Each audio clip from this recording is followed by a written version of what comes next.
This is WWE superstar Drew McIntyre, and you're listening to the WWE Podcast. The champ is the one that everybody wants, me. Becky Lynch is going to WrestleMania. Claymore! Austin 316 says I just whipped your ass. This is my iron. You're going to acknowledge me. Well, here we are, everybody. Welcome back. I apologize for the delay here. As I mentioned earlier last week, I was traveling and there was just no way to do a show. It took me a while to catch up on WrestlePalooza. This is what that show is going to be. We're going to go through it and match by match and the overall thoughts. I'll start with in a moment. But if you're joining me here on Spotify or Apple Podcasts, thank you so much. And if you're listening to those ads and you want to get rid of them, patreon.com/WWE Podcast. And it's a great place to go for other connections as well as a Discord server that you can chat with other patrons of the show during any event or any time. It's just for you if you join us at Patreon as well. So, wow. All right. I've seen so much of the backlash for WrestlePalooza. I've seen some positive results, some positive reviews and reactions, but the vast majority seem to be underwhelming. The vast majority of people are saying this is an embarrassment. It was a Saturday night main event. And I would say I fall somewhere kind of in the middle. I don't fall on the side of it was a B+ PLE. Those are kind of the extreme reviews on the positive end. And on the back end, on the other end, I mean, people saying this is a flat out F of a show. I fall somewhere in between, and that's not to cop out or to placate both sides. It's simply because I feel that it was a in-between show, leaning towards underwhelming. So I'm like, the show did not excite me. And to be honest, I think a lot of it is because we expected more from this. WWE hyped it up. Triple H hyped it up. They hyped it up to a level of, this is going to be a WrestleMania light type of PLE. There's going to be surprises. Well, I don't know what surprises Triple H was talking about, other than the fact that we saw a squash again of John Cena that really looked like the SummerSlam 2014 match that they had. A lot of people angry about that. We'll open with that again in a moment. I really thought it was okay. It was okay leaning towards the side of disappointment. I mean, I even said in my previous show that, hey, this is going to be a big PLE. There's going to be some big moments or a big return or a swerve of some sort or something, because WWE likes to make sure that they make a big impact when they change platforms, like they did with Netflix. Anytime they returned to the USA Network or changed from USA to TNN or whatever, they need to make a big splash because they have to justify the change, especially when it's from a cable package to a streaming service. They have to justify it, get some excitement, and they got some excitement, but not in the right way. They really did. And I don't know if you can justify the $19.99 price tag for ESPN Plus to have to watch these PLEs. I highly recommend people get a VPN. Yes, we're taking Stephanie McMahon's advice. And hilariously, they also announced, The Undertaker did, that they will be inducting Stephanie McMahon into the 2026 Hall of Fame during the same time frame in which she said, hey, get a VPN so you don't have to, deal with the various subscription model issue that so many of us deal with. So it's kind of funny. I'm sure that there's executives that are like, we're going to induct her into the Hall of Fame, and at the same time that she essentially tries to subvert a lot of subscriptions, which is funny. I mean, Stephanie McMahon is deserving, no doubt about it, but that's not what this is about. This is about this PLE, this WrestlePalooza, that if anybody went and spent their money for an overpriced ticket that WWE has admitted that they do now. I mean, Mark Shapiro, the president of the company, has blatantly stated multiple times, hey, no, Vince McMahon priced for families, and we're not.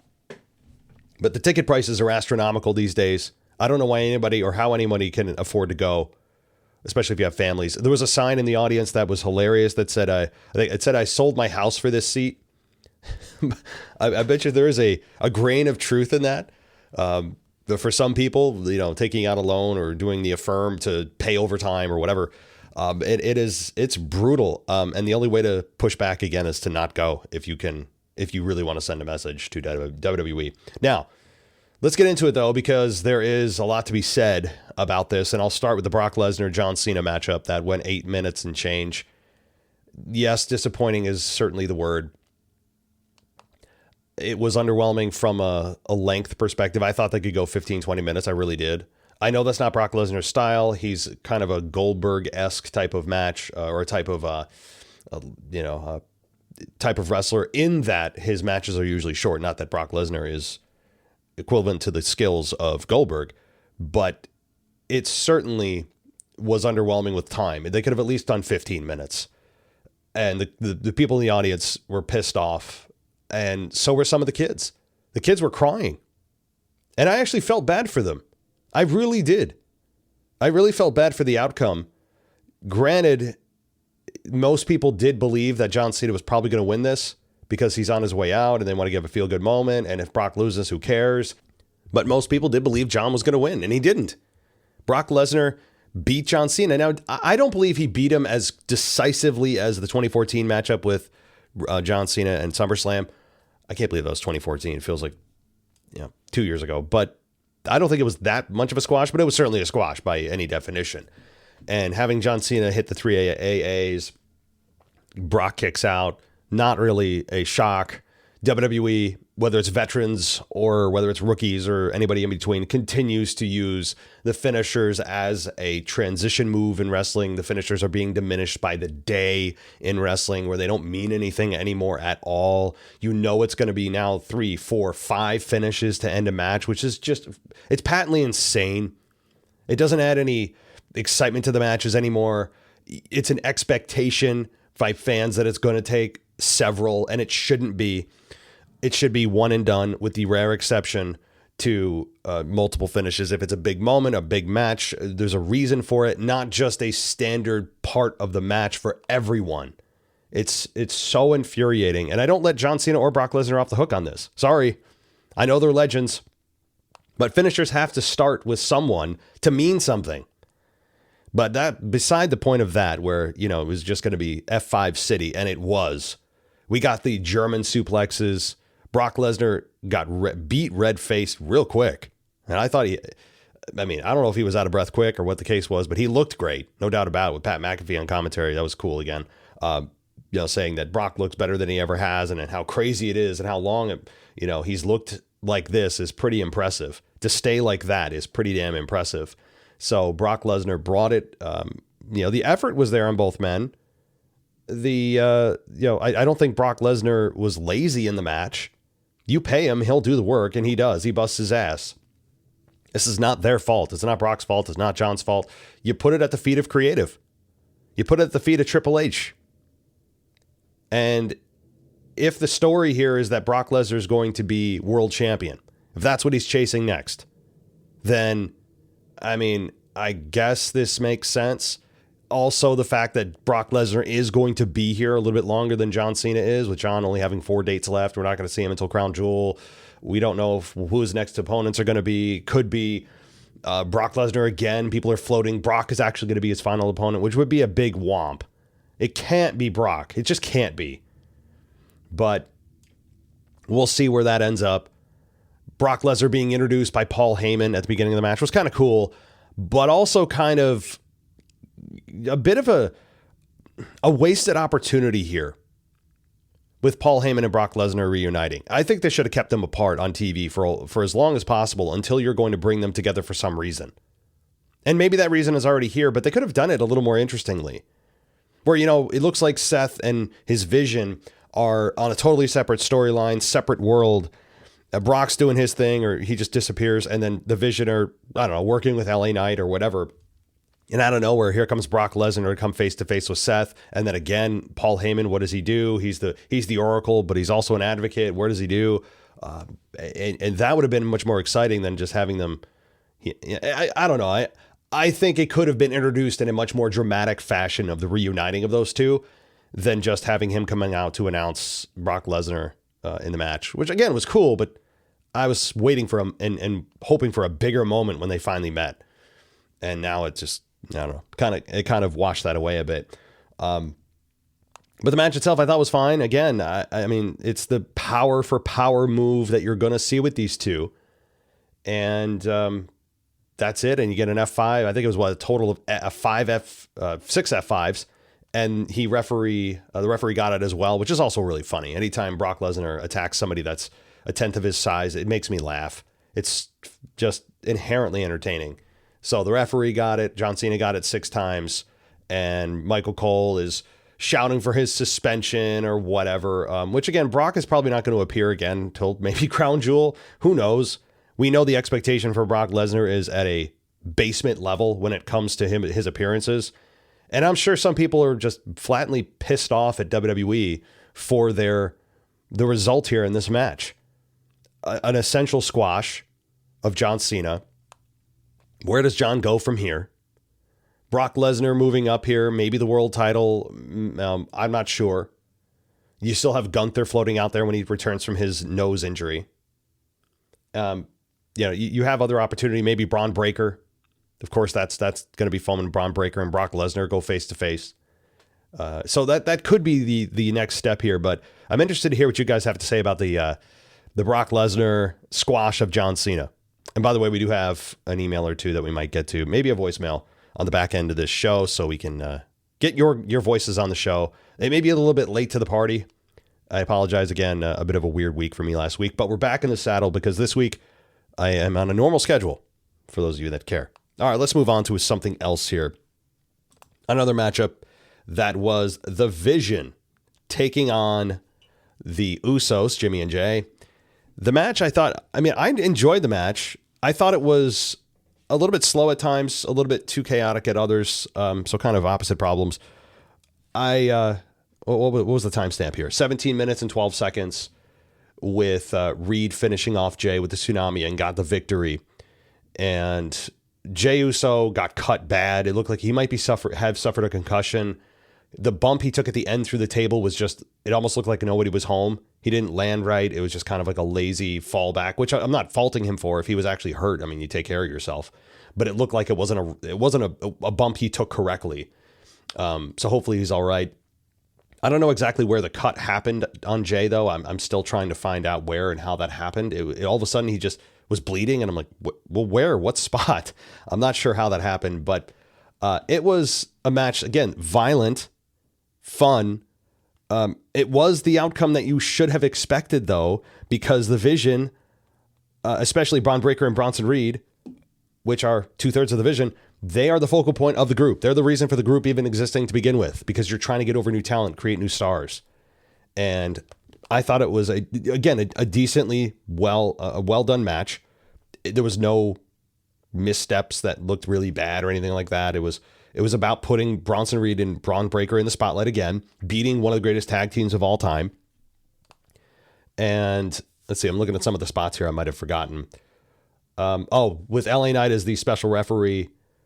I mean, it's nice to see Knight out there doing something, at least on the PLE. We're hoping maybe for a bigger role.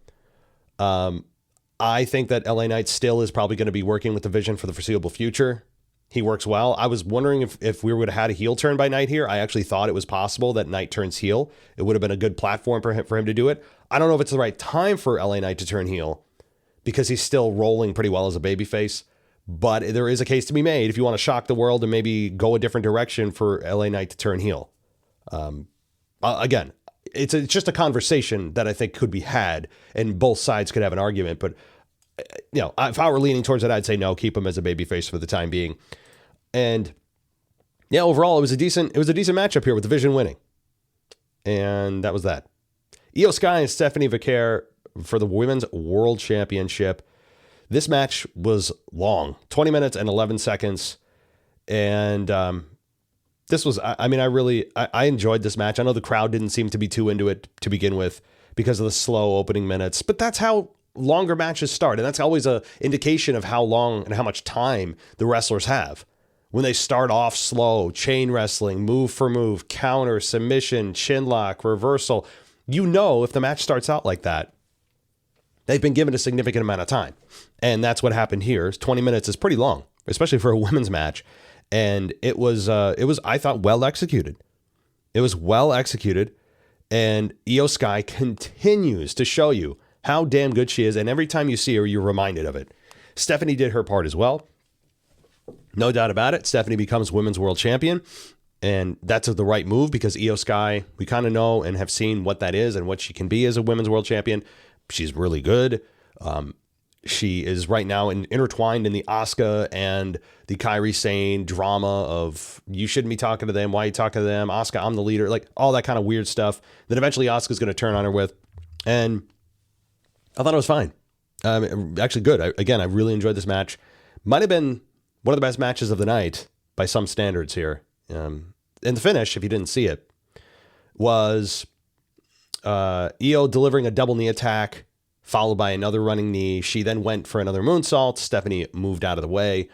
Io had rolled down her knee pads and took additional damage when she missed the splash, which actually must have hurt like hell. And then Stephanie climbed up to the top, landed a spiral tap, borrowed from AJ Styles, and got the victory. So both women had respect, celebrated with each other, and then that was it. So it was good. It was good. I had no issues here with this women's match. Solid 20-minute performance. And I think Stephanie Vacoura's women's champion is going to be... It's going to be interesting because she has become champion in a short order. She hasn't been in the main roster very long. Most people still, if you're a casual fan, have heard the name, but I bet you if you put her face in front of just the average wrestling fan, you'd be like, oh yeah, what's her name? Oh yeah. Like I know the people that watch NXT, you're like, what are you talking about? She's been there forever. But for the main casual viewer that tunes in occasionally, you'd probably not recognize her if she walked past you on the street. So she's got some brand value work to do. She's got some name recognition to do. I'm not saying she's going to fail. I think that she's more than capable in the ring. It's just a matter of connecting with the audience and continuing to build that relationship. But hats off to both women here. Okay, here comes AJ Lee and CM Punk versus Becky Lynch and Seth Rollins. Okay, this match went way too long. It just did. Nearly 30 minutes. And you knew who was going to win this. You knew who was going to win this, and it's exactly what you thought it would be. That doesn't mean it's wrong. I actually think the outcome was exactly what it should have been. 30 minutes, around the time is too long, but AJ Lee winning. And AJ Lee is still, I think, kind of shaking the ring rust off here. She didn't look impeccable, but she looked more than okay.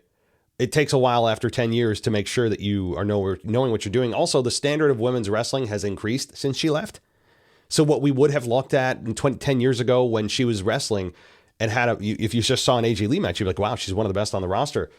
But now today, you look at her and you're like, yeah, she's not bad. But there's definitely women that are better. And that's also what she's fighting against is the standard has been raised. So she has some work to do, but she didn't have an embarrassing performance by any stretch. Her and CM Punk worked well. The hot tag worked well. As expected, and as I am just totally turned off by, the men are just cowering to the women. They can't retaliate. AJ Lee putting a submission hold on Seth Rollins with Seth actually selling the move was an embarrassment of epic proportions. And I don't want to hear, well, it's a submission. He couldn't get out. AJ Lee is 25% of his size. Seth Rollins is incredibly strong, stronger than most people realize. And you're telling me he had to sell a submission move from a woman who's 105 pounds? Get the F out of here. I'm done with this crap. Sorry, but not sorry, because it's embarrassing. I will continue to spew this until people are sick of it, because it continues to happen and it's inexcusable. Again, if this is, by the way, in the context of a mixed tag match, if any of the other genders attack the other gender, it's a disqualification. So there should have been many disqualifications because that's a mixed tag match. It's not intergender. So it's ridiculous. They're all just cowering, getting slapped, getting put in, submission moves and jumped on. And they're all just, I can't do anything. The hell with that shit. I'm done. It's so embarrassing. I watch it and I roll my eyes. I mean, I understand it's pro wrestling again, but that makes it worse. It makes it worse because you have control over this environment where you can protect your opponent. That's what your whole purpose of being in the ring is. That's your main priority, is to make sure your opponent is safe. That's number one. I'm not a wrestler and I know that. And I'm supposed to believe that in a pro wrestling environment, the men are in a controlled environment that would ensure their safety, almost, because things happen, that we can't have the men stand up for themselves. And they're just, I'm like, AJ's just too strong. I can't get out. This shit needs to stop. I don't want to hear any more from anybody about this. Okay? It's embarrassing on a level that I can't it makes me want to stop watching. And I'm not just saying that to get attention. Oh, go ahead and stop. That's how I feel. Am I going to stop watching? No, it's an empty threat. But it's the feeling that I get watching that. Okay. And it's absurd. It's embarrassing. It makes me roll my eyes. If I was watching with one of my friends that, didn't really watch wrestling and only comes back for the big events, I would be embarrassed. I would want to turn off the channel. Okay. It's that bad. And some of you are like, it's whatever, it's wrestling. Exactly. It's wrestling. So it should be something that the men are able to do in a pro wrestling context for the aforementioned reasons. But beyond that, okay, because you knew that rant was coming. Beyond that, the only other downside of this match, which again was the right outcome, the crowd was into it, it was fun, on some levels. The other part of this was that there was too much coordination, a lot of the spots felt very rehearsed. Like everyone had to be in just the right position, just so. Everyone had to do everything in stereo to show cohesion. Like there was too much of that didn't feel organic and felt very set up. And I know that they needed to get some of those spots in because it's cool, husband and wife. I get that. But there were times where it felt too coordinated and it just wasn't organic at all. So that also took me out of the moment. And I was also disappointed that after the match, Seth Rollins didn't stomp AJ Leaf's face into the mat. To hear the crowd's reaction, to see what CM Punk would do, and that would ratchet this up to 1,000,000,000 degrees. It would get the crowd going. You'd have the fake outrage mob on Twitter talking about how WWE promotes sexual or promotes interracial violence or whatever. That they'll claim, all that kind of crap. But that would have been, I think, a big moment, and people would have got up in arms about it, which of course is absurd because AJ Lee in a pro wrestling context absolutely deserves it. So does Becky Lynch. Okay, let's continue here because this is just going to send me down a spiral that'll keep repeating myself, and that's one of my downfalls, no doubt about it. All right, Drew McIntyre and Cody Rhodes for the WWE Championship. This match went 17 minutes and 17 seconds. And I thought the match was good. The match was good. It was exactly kind of what I figured it would be, with Drew McIntyre losing, with Cody Rhodes retaining. And yes, Drew McIntyre can chalk another one up to the loss column when he has a big moment. Can't ever seem to align himself at the right moment for the world title or the WWE Championship. Doesn't seem to ever be happening. Drew just can't get it right. And the moment he does, CM Punk is the one who screws him at WrestleMania last year. He just can't seem to time it out right. And I thought, again, this was good. Drew McIntyre, doing his Claymore into the announce table. Boy, the announce tables take such a beating here. Cody Rhodes, by the way, hitting his super cutter, which was, I'd actually make that his finish. And one crossroads. Did he only get one crossroads? No. He had more than one crossroads, because the crossroads is the weakest looking finish in the history of wrestling. So I think there was one kick out of a crossroads, which continues my narrative of finishers mean nothing. And then he did hit a Cody cutter or a super cutter, whatever they called it, and got a crossroads for the victory. And it didn't, Drew did look a little foolish here when he attempted to give some cover by taking the loss. And perhaps this is something that he will continue to pursue with Cody. I don't know if this is Drew's final title match for a while, but Drew is long overdue for a long title reign, like years overdue at this point. I know it's all about Cody all the time for everything. I get that. And then John Cena, you throw him into the mix for a year-long retirement tour that has been very self-serving, I think. That's another topic for another day. And Drew just doesn't seem to ever line up right. He can't ever time it right. But I say F it. F the timing. Drew is deserving of the damn title and a long title run, 6 to 12 months. And we just can't seem to get it. And it's a damn shame because he is as polished of a wrestler, he's one of the best all-around wrestlers that WWE has. He has the look. He doesn't get the company or himself in trouble outside of the ring. He doesn't hurt people. He doesn't get hurt a lot. He's very good on the microphone. He's got that intangible that draws you to the screen. He's got the heel personality that has suited him very well. He's got it all. And right now, they just for whatever reason are still going to go with Cody Rhodes. And I know that for me, it's I understand it, but at some point, can we just pull the trigger with Drew? All the stars don't have to align. Sometimes you just say F it and you go. All right. That's my review. Overall, if I was going to grade it from an A to an F, probably a C minus for a PLE here. Again, the women's match, Stephanie Victoria and Io Sky, really, that was one of the shining lights of the show. And then other than that, the John Cena, Brock Lesnar match, as I said, meh. I actually don't agree. Again, people are outraged by Brock Lesnar winning, but you have to understand the logic of where they're going. And that would be what WWE would say is, hey, you don't know where we're going. Just hold on, right? You don't know where we're going with this. But a lot of people don't even care. They just are looking at John Cena and he's leaving and they're like, what the hell are you doing? Another squash? The one part of this was the squash. I actually don't disagree with the outcome. I disagree with how it was done. I would have done, again, 15, 20 minutes and then have them back and forth and build up and have the finishers mean something. If they had done that, I would have given it a good grade. But because of the squash and the just complete abuse of finishers, I'd give that match like a D plus, C minus again. So there.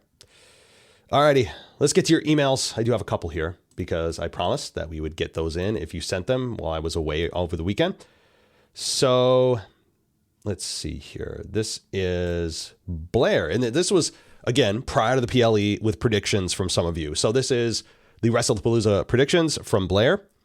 And Blair says, Cody's going to win. The mixed tag team match, you had CM Punk and AJ Lee win.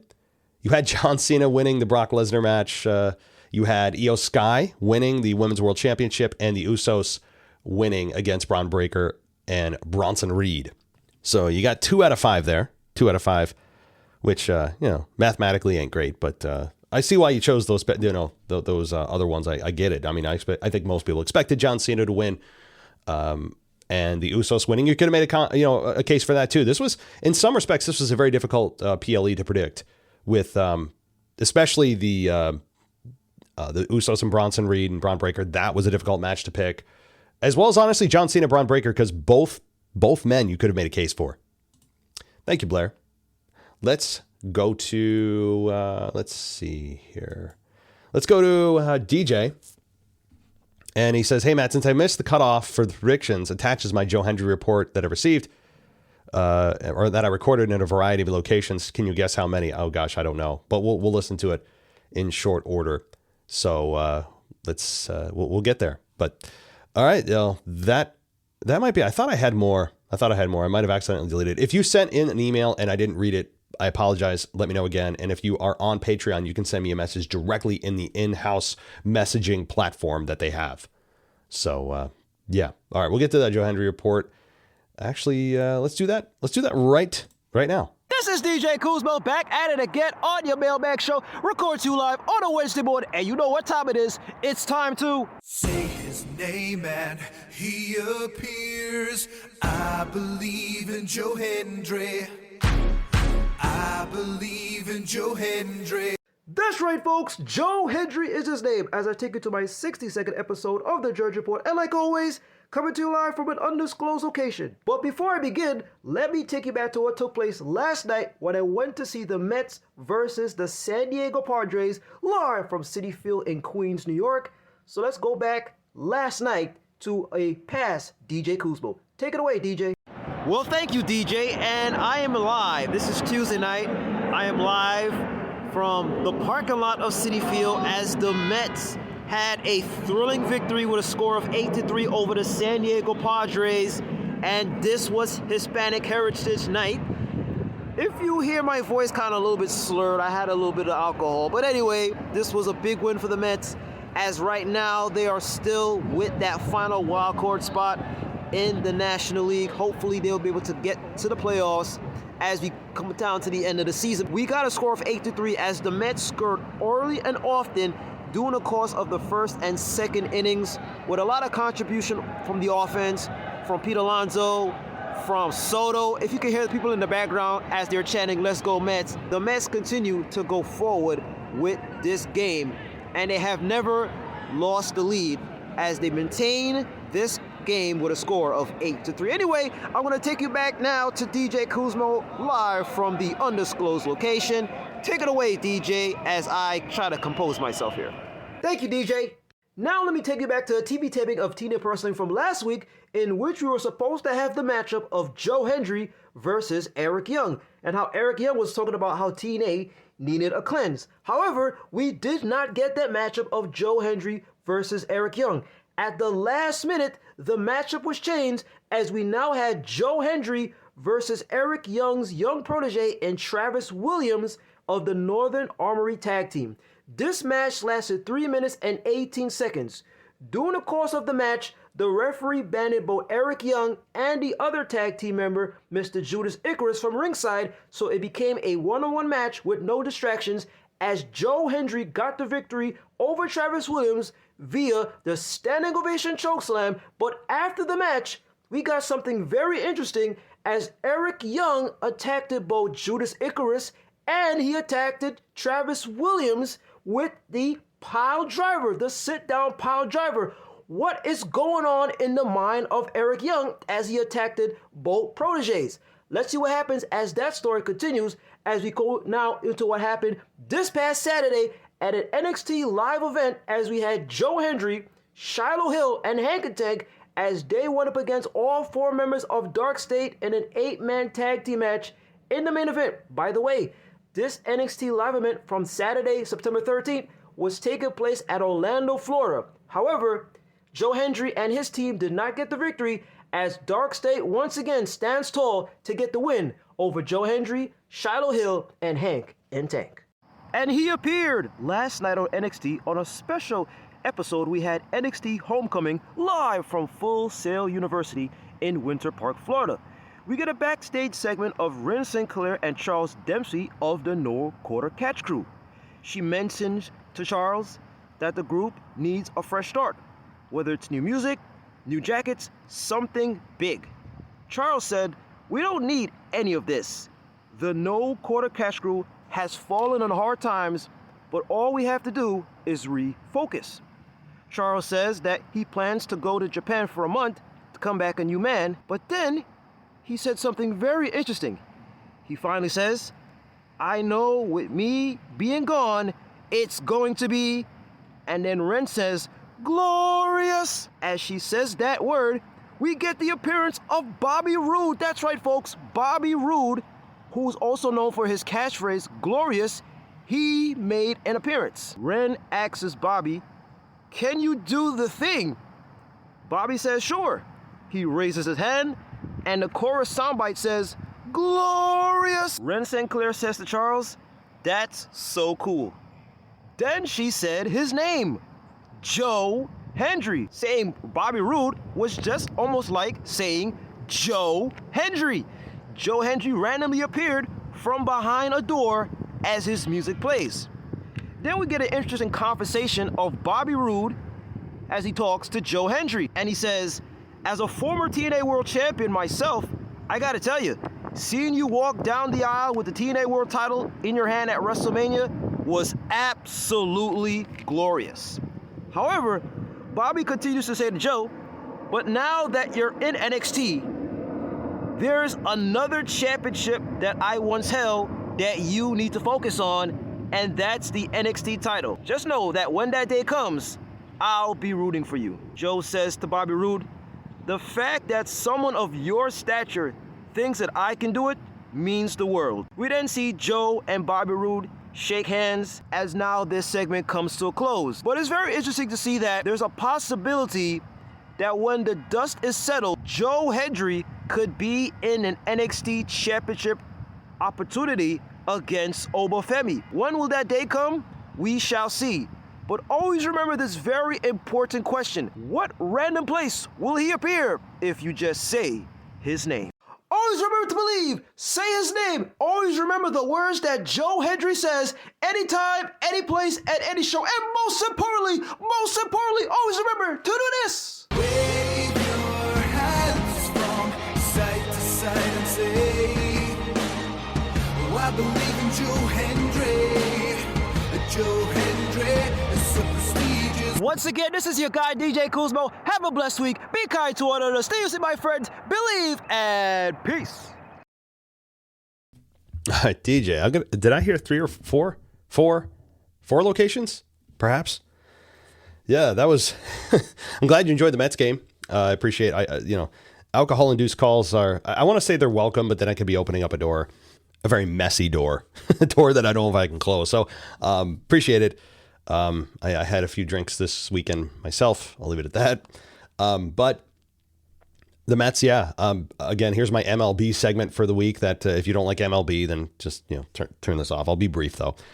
The Mets are in trouble, my friend. I know that you called me after they won, but they just, as you know, yesterday they dropped out of the wild card race because of their loss, and they cannot be tied with the Reds because if they are, they lose the tiebreaker. So really, they have to outright beat the Reds. If they tie with the Giants on the third wild card spot, they have the tiebreaker there. But either way, it's either going to be the third spot or nothing. And if the Mets do not make it into the World Series, that's a pipe dream at this point. But if they don't make it into the playoffs, it's going to be just an epic collapse. Just especially when you look at the payroll, $340 million payroll. They added Soto, the best hitter in the world, and they don't make the playoffs with 3 wild card spots. I'm a Yankees fan, but I actually don't hate the Mets. I don't understand the hate for the Mets because they're they're like, they've always still kind of been living under the shadow of big brother Yankee fans. But I don't have any hatred for the Mets. I really don't.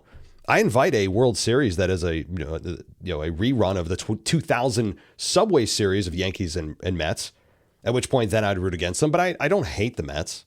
I mean, I have much more dislike for other teams like the Red Sox and Astros, among others. So I'm rooting for you because it's the National League, and I really don't care what happens with the National League until we get to the World Series if the Yankees are there. So, I hope the Mets make it because they are on the fringe of a complete collapse, an embarrassment. How could it not be an embarrassment with the largest payroll in the world of any professional sports team, and you don't make the playoffs? It's horrible. Now they still could. And this could all be for nothing, and everything gets reset when the playoffs start in a couple weeks. I get all that, and hopefully that is the case. But boy, oh boy, they are flirting with complete disaster right now. Complete disaster. They need to win their next, I don't know how many games they got left, like 10 games, whatever it is. They gotta win. At least go, 7-3. They have to. You can't do 500 at this point.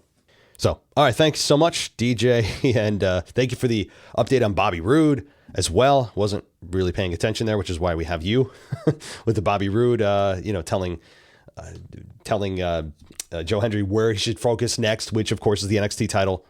That'll be interesting. Again, making baby steps to the main roster, continuing to make those baby steps, which I think will happen before WrestleMania season. If I was to give a time frame, I'd say Royal Rumble. He'll be back, for the foreseeable future, like actually place himself permanently in the main roster. I'm guessing end of the year, early next year. All right. Thank you, my friend. Enjoy those beers and the Mets, hopefully, in the next couple weeks. And we'll talk next week. Let's go to our next voicemail.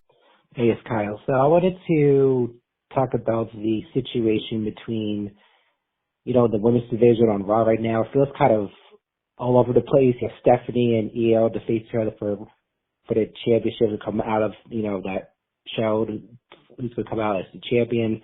But it's like all the tension is between Becky and AJ. I feel like that's the most intriguing storyline they've been doing with the 4 of them.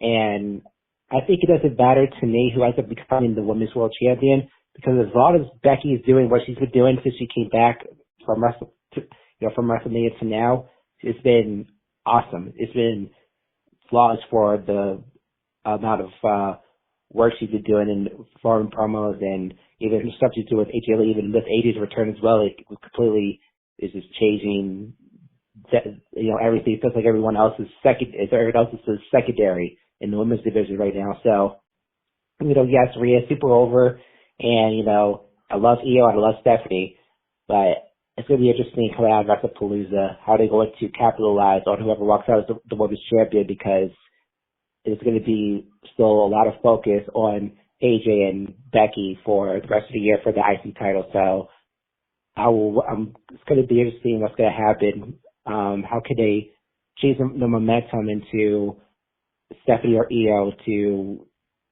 whoever's going to walk out as the champion to make them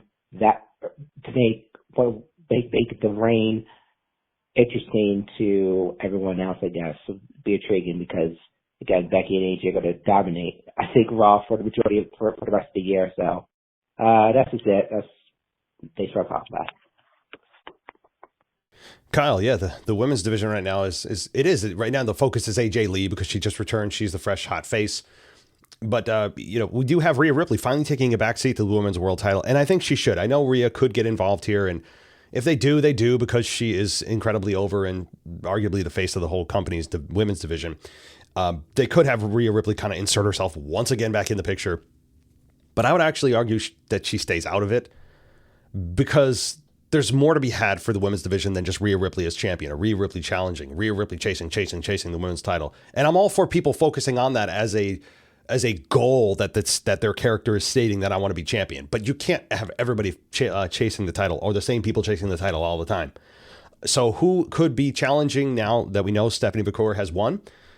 Well, I mean, you have Io Sky. You have, I'd say Kairi Sane, but she's, again, the little doggy that follows Asuka around. So, probably not. But Asuka and Io probably are going to really come to blows here.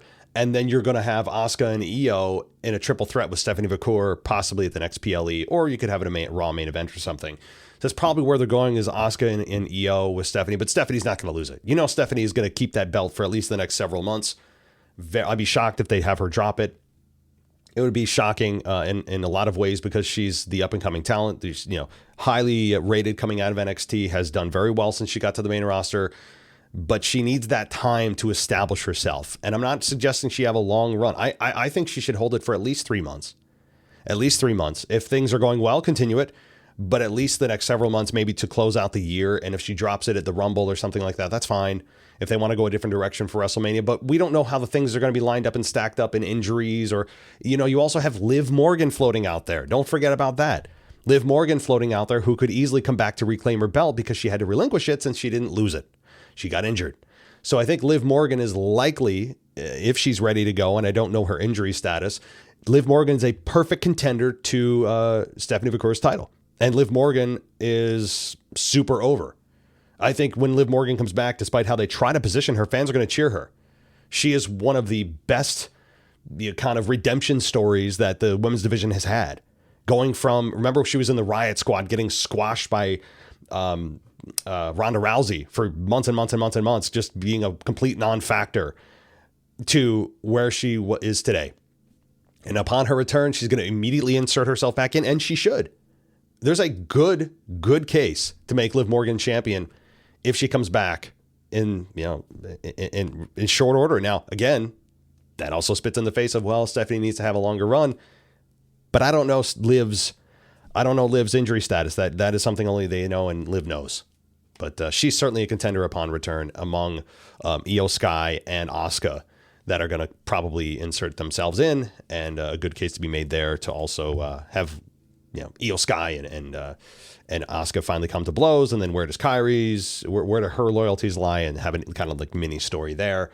But that's probably where I think they're going. Yes. So thank you, Kyle, for bringing that up. And I appreciate all the calls, all the emails.